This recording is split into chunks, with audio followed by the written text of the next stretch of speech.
গিয়েছিলাম একটা কাজে, ছিলাম এতক্ষণ রাস্তায়। গিয়েছিলাম একটা কাজে, ছিলাম এতক্ষণ রাস্তায়। দেখো আজকে আমার ম্যাডাম কি দিয়েছে সন্ধ্যার নাস্তায়। দেখো গাইস দেখো, ওফ, ফ্রেঞ্চ ফ্রাই সেইভাবে ভাজছে ভাই। এত হস্তা আলু, কি লেগে বাইরে গিয়ে ফ্রেঞ্চ ফ্রাই খান? 50 টাকা 100 টাকা করে। বিবিকে বললেই তো পারেন, দেখেন আমার জন্য দুর্দান্ত করে ফ্রেঞ্চ ফ্রাই করে নিয়ে আসছে। তো চলেন কথা বাড়াবো না, বিসমিল্লাহ বইলা শুরু করি, কি বলেন? ওহ, সস আর মেয়োনিজ। গায়েস দেখেন, লুকটা দেখেন, সো ডেলিশিয়াস। বিসমিল্লাহ ওয়ালা বারাকাতিল্লাহ। হুম, আজকে কথা হবে না, খালি খাওয়া।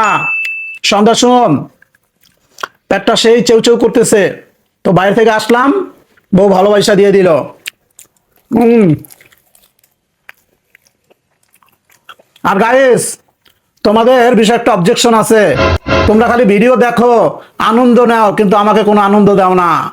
তোমরা কিন্তু চ্যানেলটাকে সাবস্ক্রাইব করতেছো না, টিকটকে যারা দেখতেছো ফলো করতেছো না, লাইক কমেন্ট শেয়ার করতেছো না। কি তোমাদের কাছে কি এটা আমি পাওনা না বলো? করে দিবা করে দিবা করে দিবা, করবা তো? তো চলো আরো খাই। উম, হুম,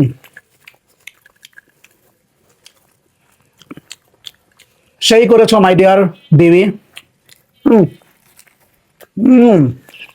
তো গাইস, আমি হারুন আপাতত খেতে থাকি। দেখা হবে নেক্সট কোনো ভিডিওতে। সবাই ভালো থাকবেন, সুস্থ থাকবেন। আল্লাহ হাফেজ।